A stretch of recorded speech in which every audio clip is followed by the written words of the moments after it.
Welcome to Lecture 1, The Religion of Americanism, an overview of the spiritual foundations of our American freedoms, government, and heritage. Today's lecture is presented by Dr. LaRue, American Legion Chaplain at Apache Post 27, Apache Junction, Arizona, in conjunction with the American Legion's Service to God and Country Religious Emphasis Program. At the conclusion of this lecture, participants will have a fundamental understanding of the spiritual foundation of our American freedoms, government, and heritage.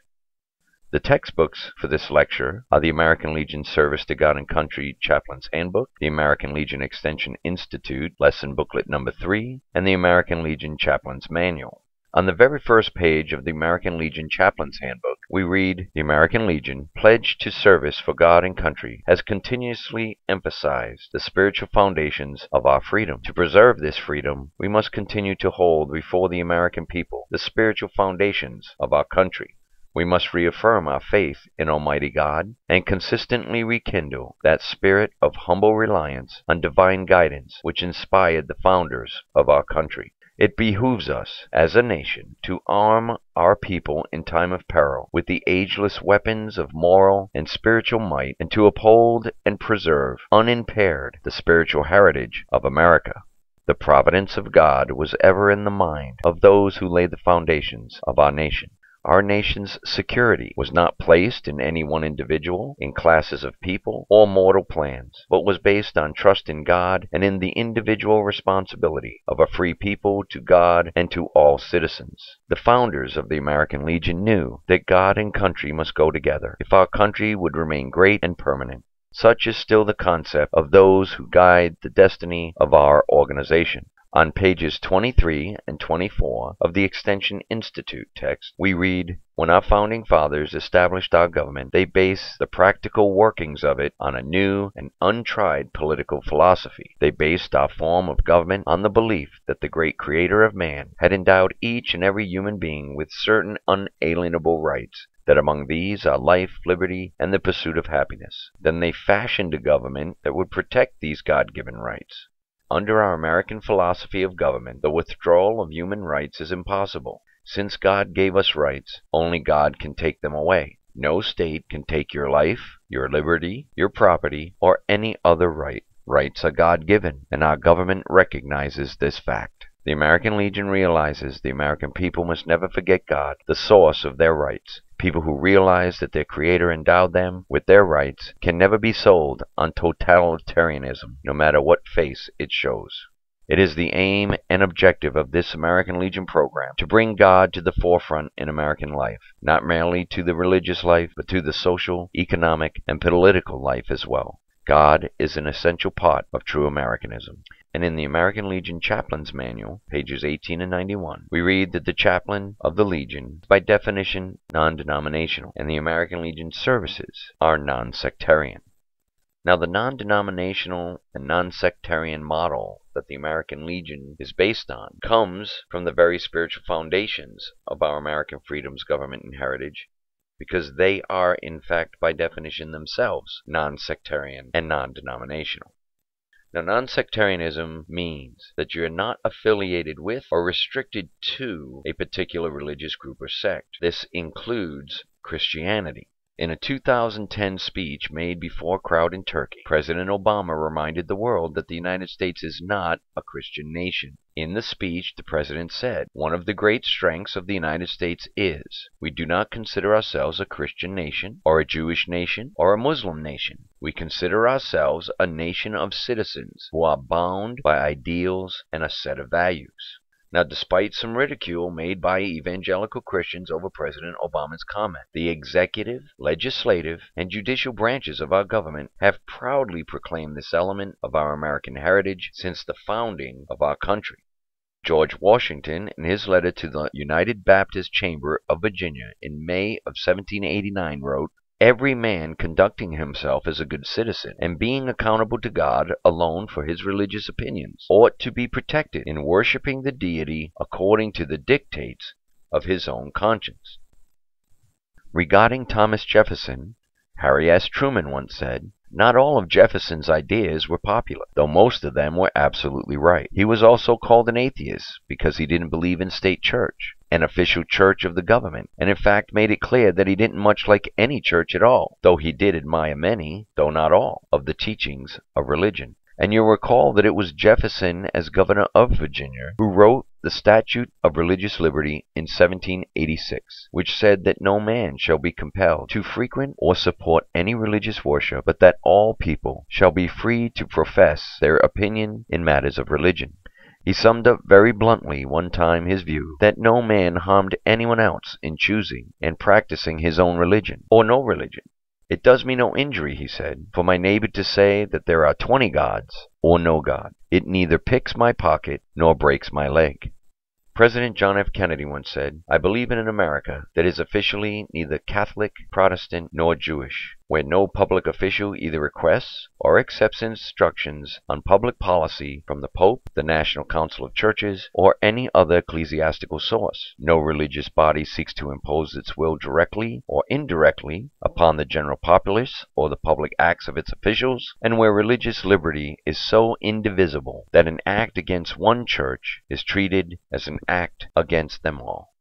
And the U.S. Supreme Court has stood firm on this issue as well, stating, "Neither this court nor any branch of this government will consider the merits or fallacies of a religion, nor will the court compare the beliefs, dogmas, or practices of a newly organized religion with those of an older, more established religion. Nor will the court praise or condemn a religion, however excellent or fanatical or preposterous it may seem. Were the court to do so, it would impinge upon the guarantees of the First Amendment." Just last year, July 1st, 2011, the American Legion reacted strongly in support of legal action that alleged unlawful religious discrimination against American veterans on the part of a Houston National Cemetery. In regards to non-denominationalism, which means not affiliated with or restricted to a particular religious denomination, we must realize that the free-thinking, spiritually liberal foundation of our government and those who truly hold to such morals and dogma have neither gone unnoticed nor unchecked by either the Roman Catholic Church of the 19th century or the Southern Baptist Convention of today. But just as our government in each of its separate branches has declared our nation's non-denominational, non-sectarian stand, even in relationship to Christianity, Christian organizations themselves have denounced Americanism as heresy and proclaimed its philosophy contrary to the Bible and to the public expression of our faith in the gospel of Jesus Christ. Coined by the Roman Catholic Church itself, the term Americanism soon came to refer to a group of related heresies, which were defined as the endorsement of the separation of church and state. The Americanist heresy, as it is called, is characterized as an insistence upon individual initiative, which, naturally, the Vatican judged to be incompatible with what was considered to be a fundamental principle of Catholicism: obedience to authority. Obedience to authority, a fundamental principle of Catholicism which is as adamantly upheld today as in years past, as we note in just last month's newspaper, when a group of American nuns fought back against the Vatican's claim that they were practicing radical feminism.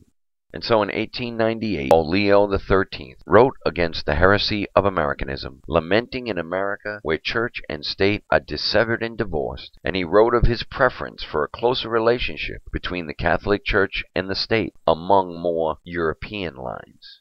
And in 1992, the Southern Baptist Convention, taking actions similar to the Catholic Church many years before, took a stand against organizations such as Freemasonry and declared that their beliefs and their practices contradicted and were at odds with fundamental Christian beliefs, despite the fact that many of our founding fathers and many famous Americans belonged and were members of such organizations.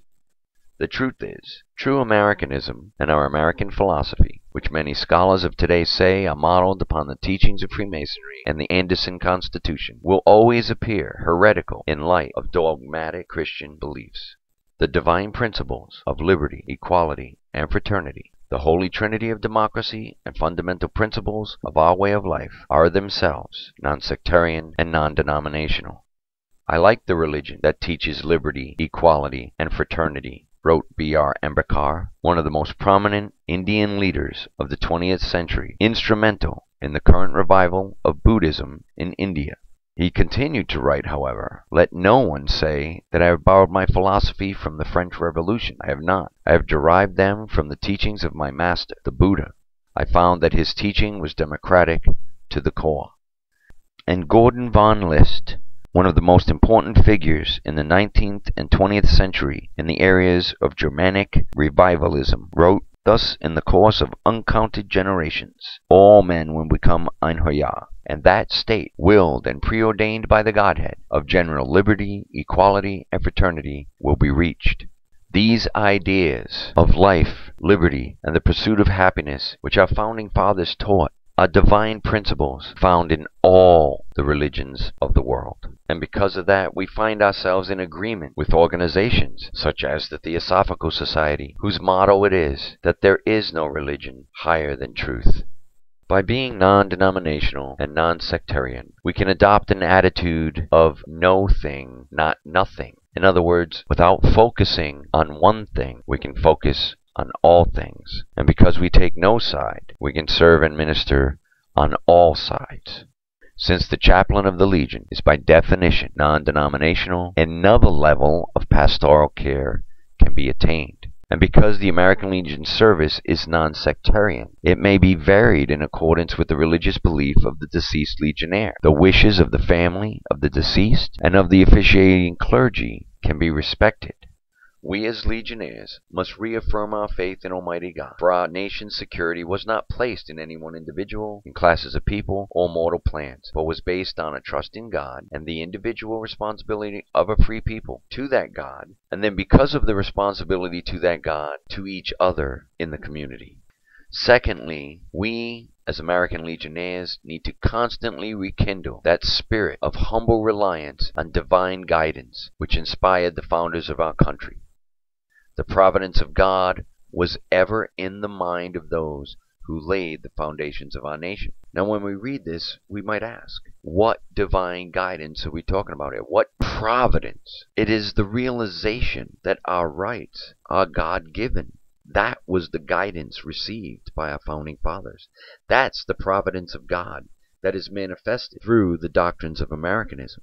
Our American philosophy and the primary tenet of Americanism is that since God gave us rights, only God can take them away. No state can take your life, your liberty, your property, or any other right. Rights are God-given. Our American Legion goal and objective, then, is to bring God to the forefront in the American religious life, social life, economic life, and political life. Why? Because God is an essential part of true Americanism, and without God, there is no Americanism. This is the spiritual foundation of our freedom, the spiritual foundation of our country, and the spiritual heritage of America. This is the religion of Americanism.